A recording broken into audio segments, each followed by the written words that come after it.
Welcome. This is Crimey Queen. If you're joining us for the first time, this is the channel where we get excited about love. This is where we ignite that which dwells from within us, that which comes alive, makes us smile. Hence, we say the crimson light is life. So, the crimson light is our journey to actualizing soulful love, where we are exploring numerology, words, and lots of fun. Okay, right.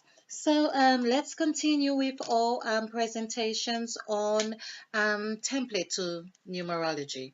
Okay, so this is number 6, yeah, presentation, and I just thought I would look at milk again and see that, or let's look at how milk has shaped us. Of course, milk does shape us. It constitutes all the ingredients necessary for your development as a babe, as we have discovered. Hence, the children of Israel had lots of milk and honey. Okay, or they were advised to have lots of it. So there we have, I was looking at the construct of the word milk, and we see that's four. Four, and we have two. Now I also looked at four and two, and here I am believing that each of these letters, just going by this construct of milk, that they all have within them a hidden factor, like we have had the hidden chamber in the letter B. So we know that the hidden chamber derives from Luke, which is number 13. I think let's just do this because I think the more I do it, I'll be able to LUKE, and that is 3, 3, 2, 5.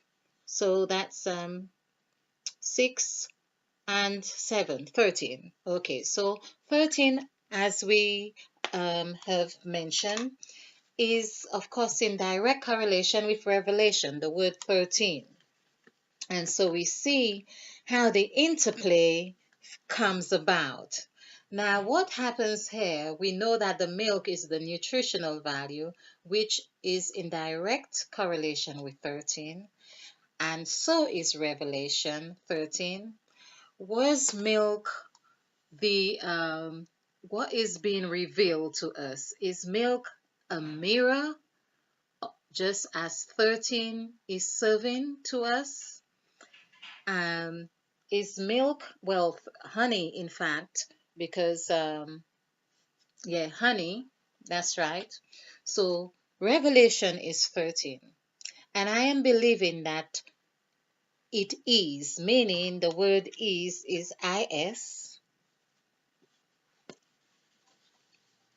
So let's just conclude Revelation is this. When having this connection, this harmonious relationship, which, of course, if something is revealed, it has to be revealed in its entirety, meaning you can't see one piece here or there, or even if you did, you would have to see the whole. So in that whole, we see a union with 1 and 3, which is that harmony.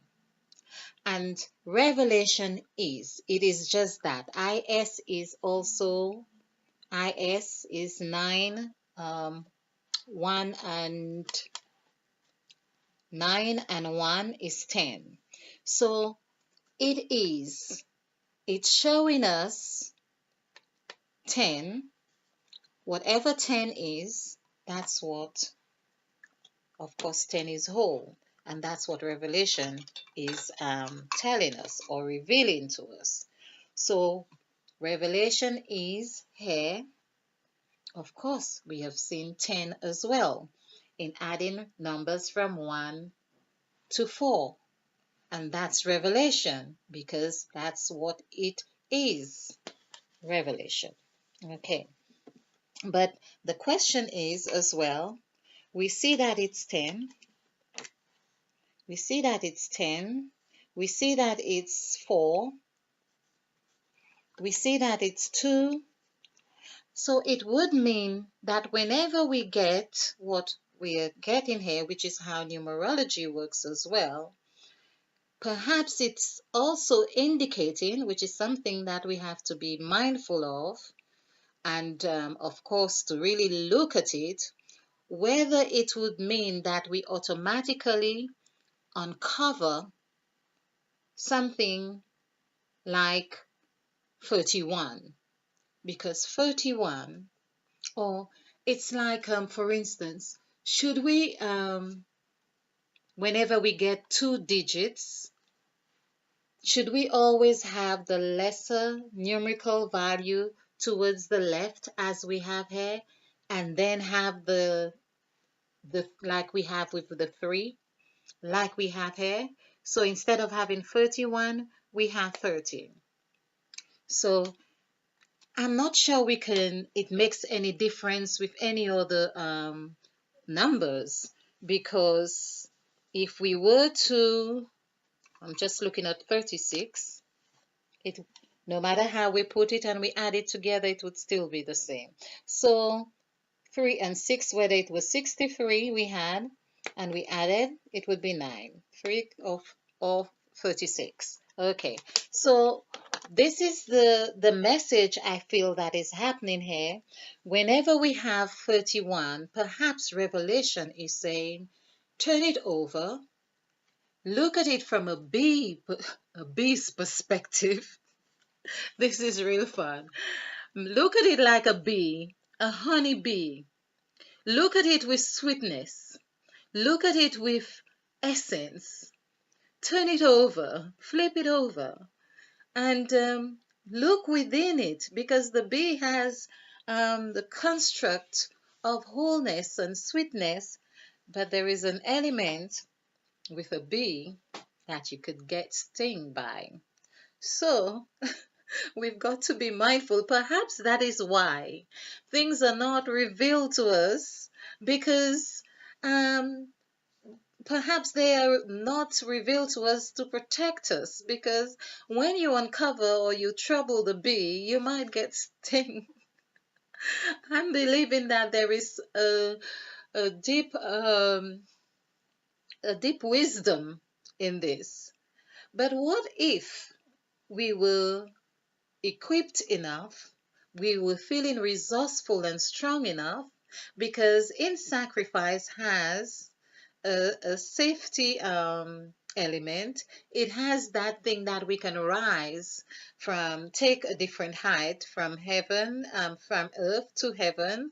What if we pay attention to those words and really have that consciousness within us, how they can impact our lives, how we can be mindful of their function in our lives? What if we could do those things? I believe that we could become or realize that we are infinite beings, which we are, power, which we are, POWER, which goes in you, and we would be feeling, we would be with elation, because that is also in Revelation. And of course, there is more to this which I've got to go through. There is Eve here. I saw Eve here, and I've been smiling at Eve, and I'm hoping to make some real um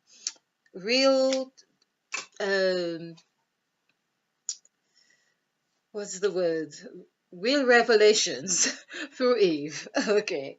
All right. But this is quite delicious. So I think what we are getting from sacrifice, which we really need to be mindful of, we are being reminded to open our third eye, or look with both eyes. And of course, though I believe that this eye is really there to remind us to look with new eyes, fresh eyes, look at a situation from fresh eyes, a fresh perspective, a fresh angle.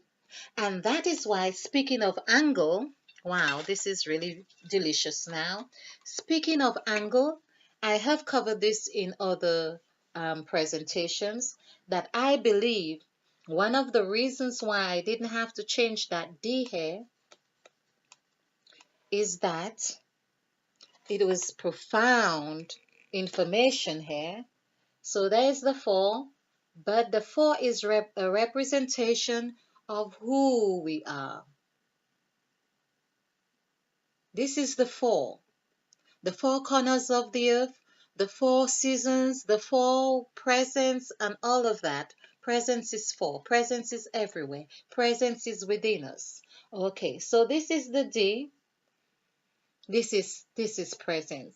And also with the other eye here, we see we need that eye open as well for when we are going about on our journey of the gypsy journey. This is where we encounter all sorts of situations, and because we are in new territory, it may seem new territory because we are not we can't remember what had happened, or we do not remember what had happened there. So when we go on our journey, we think, oh, we are in the UK, but this place looks like somewhere in the US. And so it gets us thinking. So this is the sort of thing that is happening here. The dynamics, that it's like knowing that we can't change that 11. That 11 which Christ is, the Christ spirit that is here, that has been sealed within us. The 2 breasts that we have sucked on is in there, that gave us all the nutritional value that we needed. The 9 is there because when we were there, we were in the east, we were rising to the breasts. Oh my God, isn't that delicious? We were rising to these 2 chambers, mountains, whatever. The pitons in St. Lucia. This is what I call the island's breasts. Okay, they're lovely, actually, very lovely pitons. Yes, so these are the 2, and of course we see that in 3 sections here, which 2 threes are 6, as I say, with milk 2 and 4 is 6. So we see that transpiring here. All right. I'm trying to keep mindful of the time on this, and this deliciousness of these wonderful discoveries makes me want to go on. But of course, let's be practical, because we can't keep sucking onto the breast forever. There, we have to have intervals where we take a breath. Okay, this is what we are doing here.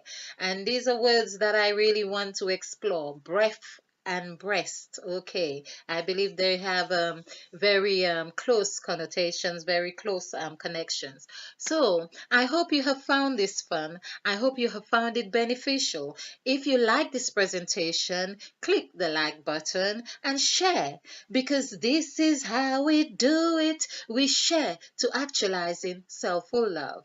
In the meantime, stay blessed, stay bright, and stay ignited. Spill over with love. Namaste.